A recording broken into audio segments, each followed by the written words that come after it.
Hello guys, welcome to BA UP academy. हम BA के first semester के political science subject को शुरू करते हैं, जिसका फर्स्ट यूनिट है भारतीय राष्ट्रीय आंदोलन उद्भव एवं विकास। तो यूनिट फर्स्ट का यही टॉपिक है। तो आइए शुरुआत करते हैं। उद्भव। तो भारतीय राष्ट्रीय आंदोलन का प्रारंभ 19वीं शताब्दी के उत्तरार्ध में हुआ था। आइए टॉपिक वाइज समझते हैं। तो उद्भव कैसे हुआ। तो 1857 का प्रथम स्वतंत्रता संग्राम।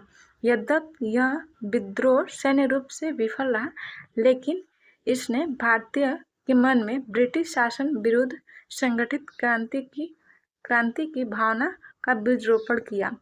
और दूसरा पॉइंट यह है कि ब्रिटिश शोषण और आर्थिक नीतियाँ, जैसे कि आर्थिक शोषण करते थे अंग्रेजी सरकार, प्रशासनिक अन्याय करते थे, नस्लीय भेदभाव करते थे, यह उद्भव के कारण है।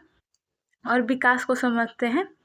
विकास तो राष्ट्रीय आंदोलन के प्रमुख चरण। तो भारतीय राष्ट्रीय आंदोलन के 3 प्रमुख चरण बांटा जा सकता है।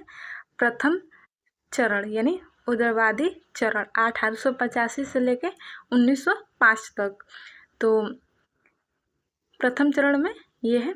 तो 28 दिसंबर 1885 को बॉम्बे में भारतीय राष्ट्रीय कांग्रेस की स्थापना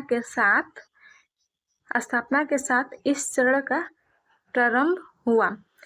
इसके प्रमुख नेता दादा भाई नौरोजी, गोपाल कृष्ण गोखले, सुरेंद्र नाथ बनर्जी हैं। और इन नेताओं की कार्यशैली और नीति यह है कि यह अंग्रेजी सरकार से संवैधानिक सुधार की मांग करते थे, और यह हिंसा से नहीं, प्रार्थना पत्र, स्मरण पत्र और भाषण के माध्यम से क्रमिक प्रशासनिक सुधार की मांग करते थे। और द्वितीय चरण जिसे उग्रवादी या उग्र राष्ट्रीयवादी चरण कहते हैं। तो बंगाल विभाजन 1905 में राष्ट्रीयवाद को और तीव्र रूप दिया। इसके प्रमुख नेता लाल बाल पाल, जिसे लाला लाजपत राय, बाल गंगाधर तिलक, बिपिन चंद्र पाल हैं। जैसे नेताओं ने संघर्ष और स्वराज की मांग की है। और बाल गंगाधर तिलक की इसी समय की नारा है, स्वराज मेरा जन्मसिद्ध अधिकार है, मैं इसे लेकर आऊँगा। यह बाल गंगाधर तिलक ने इसी समय दिया था। और द्वितीय चरण में इसका टॉपिक है जैसे कि स्वदेशी और बहिष्कार आंदोलन। तो इसमें विदेशी वस्तुओं का बहिष्कार किया गया था और स्वदेशी उद्योग और शिक्षा का प्रोत्साहन दिया गया था।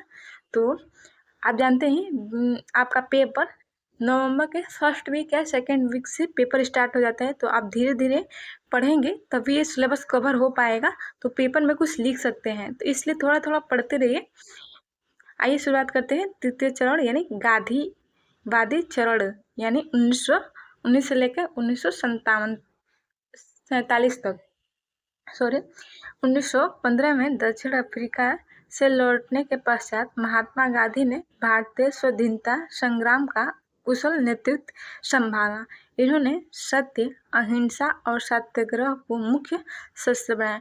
आप जानते ही गांधी जी हिंसा के विरोध करते थे, इसलिए वो अहिंसा और सत्याग्रह को मुख्य अस्त्र बनाया।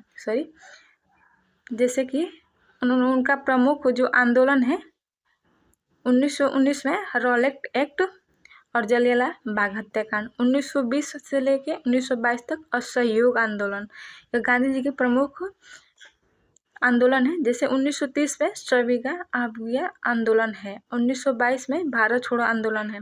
आपको पेपर का क्वेश्चन बनता है कि भारतीय राष्ट्रीय आंदोलन का उद्भव एवं विकास लिखिए।